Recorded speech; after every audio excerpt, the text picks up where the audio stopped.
에베소서 1장 15절에서 23절 제가 가진 성경으로 310면이 되겠습니다.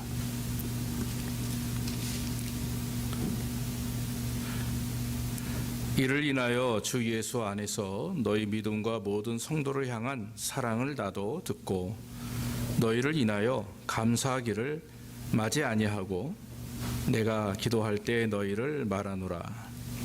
우리 주 예수 그리스도의 하나님 영광의 아버지께서 지혜와 계시의 정신을 너희에게 주사 하나님을 알게 하시고 너희 마음 눈을 밝히사 그의 부르심의 소망이 무엇이며 성도 안에서 그 기업의 영광의 풍성이 무엇이며 그의 힘의 강력으로 역사하심을 따라 믿는 우리에게 베푸신 능력의 지극히 크심이 어떤 것을 너희로 알게 하시기를 구하노라.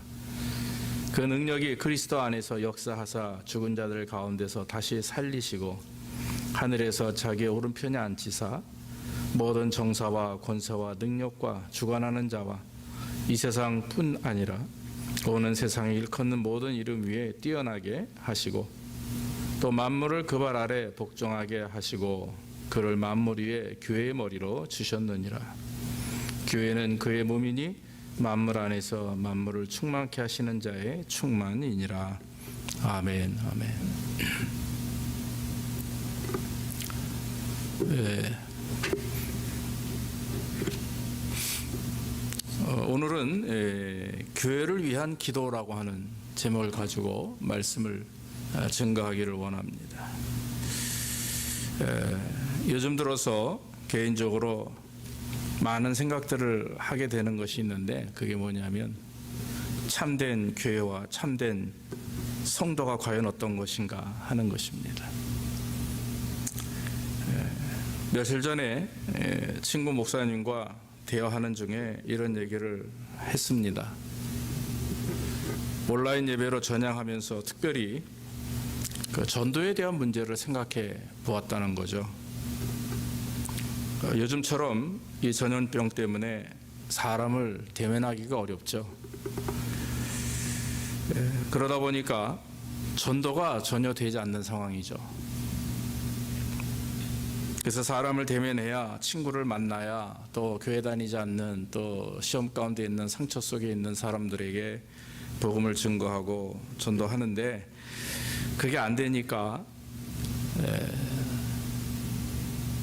교회나 목회자들이나 이런 성도들이 전도에 대한 생각을 다시 한번 하게 된다는 것입니다. 옛날에 전도하면 우리가 생각했던 대로 사람에게 복음을 증거해서 교회로 데리고 와서 교회에 앉히는 것, 그래서 우리 교회 성도가 되는 것을 전도다 이렇게 생각을 했고 또 교회가 부흥하기 위해서는 당연히 전도해가지고 사람들을 우리 교회의 어떤 일원으로 이렇게 성도로 이렇게 그래야 교회가 양적인 숫자도 늘어나고 또 여러 가지로 부흥이다 이런 이제 마음을 가지고 우리가 전도했던 것은 사실입니다. 그러나 이제 이런 코비드나 이런 문제로 인해서 우리가 여러 가지 전도에 대한 그런 생각이나 또한 전도에 대한 부분들이 많이 어려워진 이때에 전도가 과연 어떤 것이며 또 그거 이전에 먼저 우리 그리스도의 삶이 어떤 것이며 또 교회가 어떻게 하나님 뜻 안에서 이루어져야 되는가 하는 생각을 하게 됐다라고 하는 것입니다. 전도뿐만 아니라 우리의 신앙생활도 마찬가지입니다. 새벽이고 수요일이고 저녁이고 금요일이고 힘들고 어려워도 주님 앞에 나와서 찬양하고 예배하던 그런 모습 속에서 이제는 육신적으로 굉장히 편안해졌죠. 그냥 여러분 온라인으로 예배를 드려도 되고 일주일에 한 번 교회 오셔도 되고 뭐 그렇게 됐습니다마는 그러나 여러분 오늘 우리가 말씀을 통해서 정말 다시 한번 우리의 참신앙과 진정한 교회 중심의 신앙생활이 무엇인지 돌아보는 시간이 되기를 간절히 바랍니다. 예배 모습들이 많이 변화되었고 그리고 이제 이것이 얼마나 될지 모르지만 다시 정상적으로 회복이 되리라 믿습니다만은 오히려 우리는 이런 기회를 통해서 다시 한번 다 잡아보는 시간, 그래서 새로워지는 시간들이 되기 원합니다. 이 코로나 바이러스 때문에 덕을 본 것은 아마 이 지구 환경인 것 같아요. 굉장히 깨끗해졌고 또 여러 가지로 좋아진 것은 사실입니다. 그러므로 우리도 이런 기회를 통해서 먼저 우리의 신앙이 다시 한번 걸러지는 역사가 있기를 원하고 또 하나님께 영광이 돌리는 그런 삶으로 다시 한번 회복되기를 원합니다. 사도행전 2장 46절에 보면은 거기에 이제 초대교회 교회 모습들이 한 줄로 기록이 되어 있죠. 날마다 마음을 같이하여 성전에 모이기를 힘쓰고 집에서 떡을 떼며 기쁨과 순전한 마음으로 음식을 먹고 하나님을 찬미하며 온 세상에서 칭송을 받으니 온 백성에게 칭송을 받으니 주께서 구원받는 사람들을 날마다 더하게 하시니라, 이렇게 말씀을 했습니다. 과연 우리가 어떤 그런 우리의 교회 생활이 돼야 되느냐, 신앙 생활이 돼야 되느냐, 그런 마음을 가지고 오늘 성경을 보니까 오늘 사도 바울이 에베소 교회들을 향해서 기도하는 기도의 내용입니다. 편지 기도를 통해서 내가 너에게 이렇게 기도한다, 그리고 내가 너희 교회 에베소 교회에 이런 것을 기대한다, 이런 말씀을 하는 거죠. 에베소 교회는 굉장히 어려웠던 교회였습니다. 우상 숭배도 많이 했고 또 여러 가지 세속적인 문화가 이 주변에 가득했기 때문에 에베소 교회 성도들이 참 신앙을 지킨다는 것이 쉬운 일은 아니었습니다. 에베소 교회뿐만 아니라 고린도 교회도 그랬고 갈라디아 교회도 그랬고 모든 초대 교회들이 굉장히 어려움을 많이 겪었습니다. 그런데 중요한 것은 뭐냐면 그런 가운데서도 성도들이 신실한 믿음을 가졌다라고 하는 거죠. 오죽하면 얼마나 참 신실했으면 오늘 성경 말씀 보니까 예수 안에서 너희 믿음과 모든 성도를 향한 사랑을 나도 듣고 그랬어요. 그 어려운 가운데서도 하나님을 섬기는 것과 사도들을 섬기는 것과 성도들을 섬기는 것을 아까 사도행전 2장에 나오는 자기의 것을 자기 것으로 여기지 아니하고 남들에게 가지고 와서 베풀고 내 쓸 것만 쓰고 나머지는 다 성도들에게 나누며 또 나아가서 모여서 힘쓰고 각 가정마다 모여서 먹고 마시며 하나님을 찬미하고 교제하는 일들이 충만했다라고 하는 거죠. 그래서 여러분, 사도 바울이 에베소 교회를 향해서 기대하며 기도했던 것이나 지금 우리 교회 또 나아가 이 세상에 있는 하나님의 교회를 향해서 기대하며 기도하는 내용은 바로 그겁니다. 하나님께서 에베소 교인들에게 지혜와 계시의 정신을 주사 하나님을 알게 하시기를 기도했다라고 하는 거죠. 하나님께서 우리 제자교회 성도들에게 지혜와 계시의 은혜를 주셔서 하나님을 알게 하시기를 간절히 축원합니다. 정말 간절히 바랍니다. 우리가 그것을 하나님을 안다고 하는 것이 얼마나 귀한 일인지 모릅니다. 하나님께서 우리에게 주신 가장 큰 축복 중에 하나는 뭐냐면 하나님을 알게 된다는 거죠. 구원받았기 때문에 예수 그리스도의 보혈의 공로를 통해서 우리가 구원받았는데 구원받은 성도들에게 주신 그런 다음에 계속적인 연속적인 축복이 있는데 그게 뭡니까? 그것이 바로 하나님을 아는 지혜와 지식입니다. 솔로몬이 잠언서 1장 7절에 하나님을 경외하는 것이 지혜의 근본이다 그랬어요. 그러면서 미련한 자는 지혜와 훈계를 멸시한다 이랬습니다. 그러니까 하나님의 말씀을 따라서 순종하고 하나님의 말씀을 맛있게 받아 먹고 그 말씀대로 살아가는 성도가 가장 지혜로운 사람이고 또 하나님을 잘 아는 성도라고 하는 거죠. 하나님을 안다는 것이 교회 다니는 것으로 하나님을 아는 건 아니지 않습니까? 네. 하나님과의 인격적인 온전한 관계가 있을 때 되는 거죠. 네. 여러분 트럼프 대통령 아시죠? 예, 그 사람의 배경이 어떻고 그 사람의 지금 가족이 어떻고 그 사람의 지금 어떤 정치 철학이 어떻고 이런 것을 안다고 해서 우리가 트럼프를 아는 건 아니지 않습니까? 진짜 안다고 하는 것은 인격적인 개인의 관계입니다. 서로 깊은 대화가 있어야 되고 서로의 고민과 문제를 또 서로 이야기하면서 한 마음을 갖는 것. 우리는 서로를 알고 있습니다. 우리 집사님들과 저는 또 집사님들께 우리는 어느 정도 알고 있죠. 이것이 아는 것이죠. 관계가 중요합니다. 우리가 하나님을 안다는 것도 마찬가지입니다. 내 입장에서 그냥 믿음을 가지고 하나님 내가 믿습니다. 아멘 할렐루야 이것이 아는 것이 아닙니다. 하나님과 나의 관계, 하나님의 말씀을 듣고 그 말씀을 묵상하고 또 내 생각과 마음을 하나님께 표현하고 또 하나님께서 그것을 들으시고 나에게 응답하시고 하는 그런 커뮤니케이션이 잘 이루어지는 것이 하나님과 온전한 관계라고 하는 거죠. 그런데 이것은 하나님을 믿고 의지하는 성도들에게 주시는 하나님의 가장 큰 축복이라고 하는 것입니다. 아무나 지나가는 사람에게 하나님께서는 자기를 알리시지 않죠. 구원받은 성도들에게 비밀로서 알리시는 것이 그것이 하나님의 은혜입니다. 힘들고 어려운 그런 삶을 경험한다 할지라도 우리가 당황하거나 두려워하지 않는 이유는 무엇입니까? 그것은 하나님의 뜻을 아는 분별력이 우리에게 있기 때문에 내가 아는 것이 아니라 하나님이 나에게 알게 하시는 성령의 은혜가 있기 때문에 할렐루야. 그런데 여러분 우리는 사실 원래 죄인 아니었습니까? 죄인이죠. 지금도 우리는 하나님 앞에 온전치 못합니다마는 우리 스스로 우리는 죄인입니다 고백할 수밖에 없습니다. 그러나 하나님은 우리를 너는 죄인이야 넌 나쁜 놈이야 정죄하지 않습니다. 왜냐하면 믿음으로 말미암아 우리가 구원받았기 때문에. 그리스도를 믿는 자기들에게는 하나님께서 정죄하지 않으신다 그랬어요. 그렇기 때문에 여러분 우리는 우리 스스로 나는 죄인이고 부족합니다 할 수 있지만 그러나 하나님은 우리를 정죄하지 않습니다. 우리를 의롭다고 여기십니다. 믿습니까? 그게 얼마나 큰 축복인지 몰라요. 그런데 우리가 하나님의 말씀을 들으면서도 불순종하는 이유가 있습니다. 그건 뭡니까? 아직까지도 그것은 내 영혼의 문제고 내가 하나님을 믿는다고 하면서도 하나님 말씀대로 순종하지 못하기 때문에 그래요. 우리가 자녀들을 여러분 키우죠. 그런데 우리 자녀들이 100% 부모님의 말을 잘 듣습니까? 그렇지 않습니다.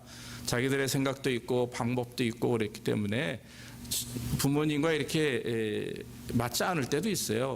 뭐 서로 대화가 되지 않을 때도 있고 또 말썽을 피울 때도 있습니다. 우리도 마찬가지죠. 하나님 우리 아버지시지만 우리가 종종 하나님의 뜻을 따르지 않고 내 생각대로 내 욕심대로 내 경험대로 내 인생을 살아보자라고 하면 그것은 이미 불순종하는 자식이나 마찬가지라고 하는 것입니다. 그래서 오늘 바울은 에베소 교인들을 향해서 하나님을 알게 되는 것 그것이 지혜와 계시의 은혜인데 18절에 뭐라고 얘기하십니까? 더 하나님 앞에 더 강하게 성도들에게 하는 부탁이 있습니다. 너희 마음의 눈을 밝히사 그의 부르심의 소망이 무엇이며 성도 안에서 그 기업의 영광이 풍성이 무엇인지를 깨닫기를 원한다 그랬어요.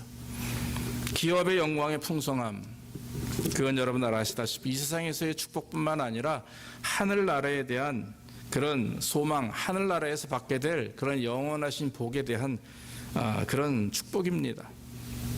하나님을 알고 말씀의 지혜와 또한 계시의 말씀을 잘 이해하게 되면 또 이해할 수 있는 이유는 우리의 마음이 우리의 눈이 열리기 때문이죠. 그래서 우리는 그냥 쉬운 말로 영안의 눈이 열린다 뭐 이렇게도 말합니다.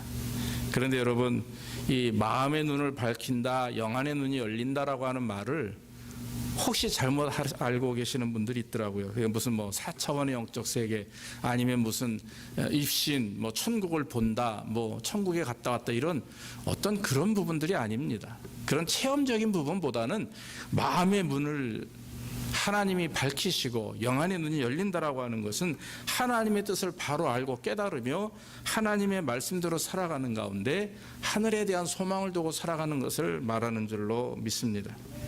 그래서 말씀을 깨닫고 소망이 생기고 소망 가운데서 믿음을 가지고 주님과 동행하게 되면 하나님이 주시는 하늘나라에서 받게 되는 그런 어떤 영원한 축복과 이 땅에서의 풍성함을 우리는 누리게 되는 것입니다. 오늘 성경 말씀에 부르심의 소망이 무엇이며 그랬어요. 저는 이 말씀 보면서 하나님께서 우리를 부르셨는데 구원받았다라고 하는 것은 부르셨다라고 하는 거예요. 부르셨다라고 하는 것은 하나님의 자녀 삼으신 자녀들에게 뭔가 하나님이 맡기시는 일들이 있죠. 그게 하나님의 나라의 의를 구하는 일이고 하나님의 나라를 확장하는 데 우리를 도구로 사용하신다라고 하는 것입니다. 그러므로 여러분, 예수님이 우리를 부르셔서 구원하신 그 방법은 자기를 죽이시는 거였었어요. 순종하심으로 자기를 십자가에 못 박으시는 거였고, 또 우리의 영원한 그런 영생을 위해서 예수님께서 우리의 부활의 첫 열매가 되셔서 부활하심으로 그 주님을 믿고 의지하는 저와 여러분들에게 죄사함뿐만 아니라 영원한 생명까지도 허락해 주셨다라고 하는 것입니다. 그러므로 하나님께서 우리를 부르신 소망대로 우리는 그 말씀대로 사는 것, 그리스도를 따라 살아가는 것, 또 주님이 우리에게 맡겨진 사명들, 봉사하는 것, 교회를 섬기는 것, 또 여러분들에게 맡기신 것들, 그런 모든 것들을 하나님의 뜻 안에서 아름답게 순종하며 이루어 나가 살아가는 것이, 그것이 진정한 부르심의 소망이라고 하는 것입니다. 사랑하는 성도 여러분, 정말 하나님께서 지혜와 지식의 말씀을 여러분들에게 주시고 또 오늘 부르심의 소망 안에서 하늘나라에 대한 기업을 풍성케 하신 그 은혜가 있기를 주의 이름으로 축원합니다. 또 한 가지 성경을 보면은 바울은 교회를 통해서 하나님의 능력이 우리의 생활 속에서 충만하게 드러나기를 원했다라고 하는 것입니다. 다시 말하면 우리 교회라고 하면 두 가지 의미가 있다고 말씀을 늘 드립니다. 첫째, 가장 더 중요한 의미가 있는데 이 교회 공동체 이전에 바로 저와 여러분들이 교회라고 하는 거죠. 하나님께서는 성전 삼으신 저와 여러분들을 주장하십니다. 할렐루야. 성전은, 교회는 하나님이 주장하시는 그 바로 여러분들이에요. 하나님이 내 안에서 주장하시고 역사하시면 나는 교회가 되는 거죠. 그래서 주님이 우리를 구원하신 이유는 우리를 주장하시고 또 우리를 통치하셔서 하나님의 뜻대로 살 수 있도록, 그래서 우리를 통해서 하나님이 이루시고자 하는 일들을 이루시기 위해서 우리를 하나님께서 구원하신 거예요. 믿습니까?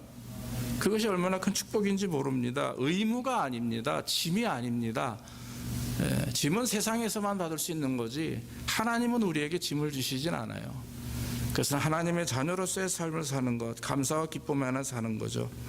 하나님의 능력이 오늘 성경 말씀 보니까 임했다라고 하는 것은 거기에는 부활의 능력이 있습니다. 그리고 만물을 그 발 아래 복종케 하시는 통치의 능력이 있습니다. 예수 그리스도께서 부활하심으로 말미암아 죽은 자들 가운데서 다시 살리시고 자기의 오른편에 앉히셨다. 하나님이 독생자 예수 그리스도를 그렇게 역사하셨어요. 그러고 나서는 예수님을 교회 머리로 만물의 가장 위대한 자로 세우셔서 만물을 통치하도록 역사해 주셨다라고 하는 것입니다. 부활의 주님께서 오늘날 저와 여러분들에게 역사하시고 또 성령께서 우리와 함께 하신, 더 나아가서 우리 주님은 저 하늘나라에서 하나님 우편 보좌에서 우리를 바라보시며 우리를 다스리고 계신다. 이렇게 성경은 말씀하고 있는 것입니다. 하나님은 예수 그리스도를 모든 정사와 권세와 능력과 주관자와 이 세상뿐 아니라 모든 이름에 뛰어나게 하시고 만물을 그 발 아래 복종케 하셨다. 이렇게 말씀하셨습니다. 이 말씀의 뜻이 무엇입니까? 하나님께서 온 세상을 당신의 뜻대로 복종하게 하시는 예수 그리스도의 전능하신 통치하심이 바로 구체적으로 우리를 통해서 이루어지게 되는데, 우리는 바로 교회이고 또 우리 한 사람 한 사람 작은 교회들이, 인격적 교회들이 모여서 공동체를 이루는 것이 바로 우리 현재 지금 모여있는 교회 공동체라고 하는 것입니다. 여러분, 교회 머리는 예수님이십니다. 그 말은 여러분들의 주관자가 예수님이라고 하는 사실입니다. 여러분들의 가정의 주관자도 예수님이시고, 나아가 교회 주관자, 교회 머리는 바로 우리 예수님이 되시는 줄로 믿습니다. 그러므로 저와 여러분들이 한 마음 한 뜻으로 나를 주장하시고 인도하시는 그 주님 앞에 말씀대로 순종하며 살아가고, 나아가 그 믿음과 그 열정과 또 그 사랑을 가지고 한 교회에서 서로 교제하며 친교하며 예배하는 가운데 동일한 하나님의 뜻으로 하나님께 영광 돌리는 것이, 그것이 하나님 우리에게 바라시는 귀한 일이라고 하는 것입니다. 옛날에 어른들이 그런 얘기들을 많이 했어요. 예전 얘기입니다. 제가 어릴 때부터 대학 다닐 때, 신학교 다니고 그럴 때만 해도 어른 목사님들이시나 무슨 부흥 강사님 오시면 하시는 말씀이, 여러분들 복을 받기 원하면 교회 가까운 곳에서 사십시오. 집을 교회 가까운 데서 사시든지 아니면 어떻게 하든지 교회 가까운 데 사십시오. 그러는 거, 살라는 얘기죠. 미국은 그렇지 않지만 한국은 어떻습니까? 동네마다 교회가 있으니까 저희 어머니도 한 10분 걸어가면 교회입니다. 차 타지 않아도 돼요. 다 동네에 교회가 있어서 새벽이고 저녁이고, 우리 어릴 때 중고등학교 때 놀이터는 교회였습니다. 그냥 학교 끝나면 가방 던져놓고 숙제 대충 맞춰놓고서는 다 교회로 집합해요. 월요일부터 주일까지 날마다 교회에서 놀았고, 교회에서 찬양하고, 전도사님 항상 계시니까 거기 가서 떡볶이 사달래서 얻어먹고 또 교회에서 놀고, 그러면서 정말 교회 안에서 사회생활을 배우고 사람과의 관계를 깨닫게 되고, 또 말씀도 듣고 또 어른 공경도 배우고 인사하는 법도 배우고, 모든 걸 다 교회에서 배웠어요. 그래서 예전에는 교회 가까이 사는 것이 복이라 했습니다. 정말 교회 가까이 살면서 어른들은 열심히 정말 시도 때도 없이 교회 가서 기도하고 예배하죠. 아이들도 교회 중심으로 신앙생활 하다 보니까 지금과는 조금 다르게, 예전에 제가 어릴 때는 되게 교회 중심의 삶이 우리 어떤 인격 성장이라든지 신앙 성숙에 굉장한 큰 도움이 되었어요. 지금도 사실은 틀린 말은 아닙니다. 지금도 그랬으면 좋겠어요. 그런데 세대가 변할수록 이 교회 중심의 신앙생활이 조금씩 흔들리고 있습니다. 거리도 멀고, 또 교회 예배 자체도 또 프로그램도 많이 다양해졌기 때문에 굉장히 프로그램화됐고, 또 교회도 많은 그런 세상의 여러 가지 모습들을, 유행들을 따라가기 때문에 조금 문제는 있다고 생각을 합니다. 근데 저는 교회 중심의 삶보다 이제는 좀 하나님 중심의 삶을 살아야 된다라고 생각을 합니다. 이제는 저와 여러분들이 말씀 중심으로 사는 거예요. 그리고 예배 중심으로 살아가는 거고, 그래서 이런 것들을 잘 이루기 위해서는 하나님 중심의 삶이 뒷받침돼야 되는 거죠. 여러분, 지금같이 우리가 마음껏 모이지 못하고 마음껏 친교하지 못할 때 우리의 신앙을 지금 흔들림이 없도록 다 잘 부여잡고 하나님 뜻대로 살기 위해서 할 수 있는 방법이 과연 뭐겠어요? 그것은 말씀을 읽는 거고 또 기도하는 것 아니겠습니까? 저와 여러분들이 내가 하나님 앞에 개인적으로 서 있는 것처럼 느끼고 우리의 삶 가운데 하나님과 온전한 관계를 이루시기를 주의 이름으로 축원합니다. 이제는 시대가 바뀌었어요. 그래서 옛날처럼 외형적인 신앙생활, 그거 잘하면 신앙생활 잘한다 이렇게 말할 수 없는 시대가 되어집니다. 한 사람 한 사람이 거룩한 하나님의 존재로 세움받기 위해서 욕심을 버리고 마음을 비우고 겸손하게 이제는 정말 말씀대로 자기를 부인하고 자기 십자가를 지고 나를 따르지 않으면 너희가 내 제자가 될 수 없다라고는 주님의 말씀이에요. 주님을 따르려거든 자기를 부인하고 자기 십자가를 지고 따라야 된다 분명히 말씀하셨죠. 그것은 무엇입니까? 이제는 어떤 교회라고 하는 공동체 중심의 신앙생활이 아니라 이제는 하나님 안에서 내가 온전한 모습으로 거룩한 주의 백성으로서의 삶을 살아가는 것이 더 귀하다고 하는 것입니다. 누가복음 18장 8절에 보니까 내가 너희에게 이르리니 속히 그 원한을 풀어주리라. 그러나 인자가 올 때에 세상에서 믿음을 보겠느냐 하시니라. 이렇게 말씀을 했어요. 인자가 올 때에 세상에서 너희가 믿음을 보겠느냐. 그건 말세가 되면 그 말세에 믿음을 가지고 있는 자들이 얼마가 되는지를 예수님이 찾으신다라고 하는 것입니다. 말세가 되면서 점점 구별되어지죠. 알곡과 쭉정이가 구별되어집니다. 참 성도와 거짓 성도가 구별됩니다. 참 교회와 거짓 교회가 구별됩니다. 그래서 정말 그리스도가 드러나는 교회인지, 하나님의 십자가, 그리스도의 십자가를 자랑하는 교회인지, 아니면 이 세상에서 잘 먹고 잘 살기 위해서 모이는 교회인지 구별된다라고 하는 것입니다.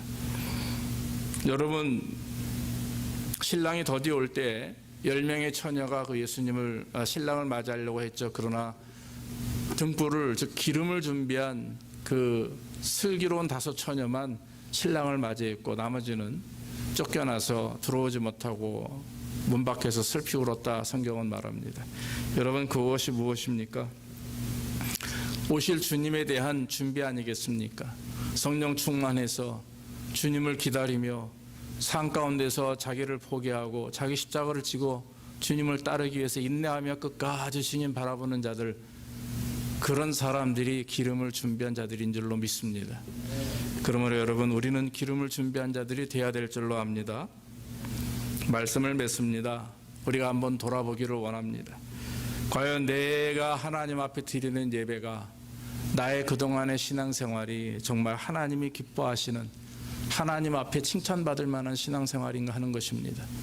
그저 형식적으로 교회에 드리는, 교회 안에서 드려지는 예배, 무슨 이런 부분들만 가지고 예배했다라고 하는 것이 아니라, 정말 저와 여러분들이 온전한 예배자의 모습이 되기를 원하고, 하나님과 나의 관계, 1대1의 관계가 지금 잘 이루어지고 있는가 한번 돌아봅시다. 그리고 또 한 가지, 우리가 성도의 관계가 지금 여러분 주중에 한 번도 뵈지 못하고 주일날 잠깐 보고 헤어지니까 되게 그립고 보고 싶고 그래요. 아이들도 보고 싶고 그렇습니다. 그런데 여러분, 우리가 매주 볼 때라도 사랑하는 마음과 교제가, 어떤 섬기는 마음이 있으면 우리는 날마다 그리워하죠. 정말 성도를 그리워한다는 얘기는 전 나아가서 그리스도를 그리워하는 것과 마찬가지라고 생각이 됩니다. 그저 인간적인 그런 관계, 친분이 아니라 영적인 은혜 안에서 하나가 되면 서로 동일한 믿음과 소망을 갖게 돼요. 그게 뭡니까? 바로 주님을 고대하고 기다리는 마음이죠. 그래서 여러분, 우리 제자교회가 앞으로 더 주님 안에서 이런 교회를 통해 더 하나님 앞에 정결해지는 그런 교회와 또 저와 여러분들이 되기를 바라고, 우리 예배, 우리의 관계, 우리의 모든 것들 다시 한번 돌아보면서 회복하는 그런 축복의 시간들이 되기를 주의 이름으로 축원합니다. 기도하겠습니다. 아버지 하나님, 감사합니다. 오늘도 우리에게 은혜를 주셔서 하나님을 예배할 수 있도록 인도하시니 감사하옵고, 오늘 사도 바울이 에베소 교회를 향하여 당부했던 것처럼 이 시간 주께서 우리 교회, 또 나아가 우리 성도들을 위해서 당부하시는 그런 귀한 은혜의 말씀을 듣게 하시니 감사합니다. 하나님, 하나님을 알게 하옵소서.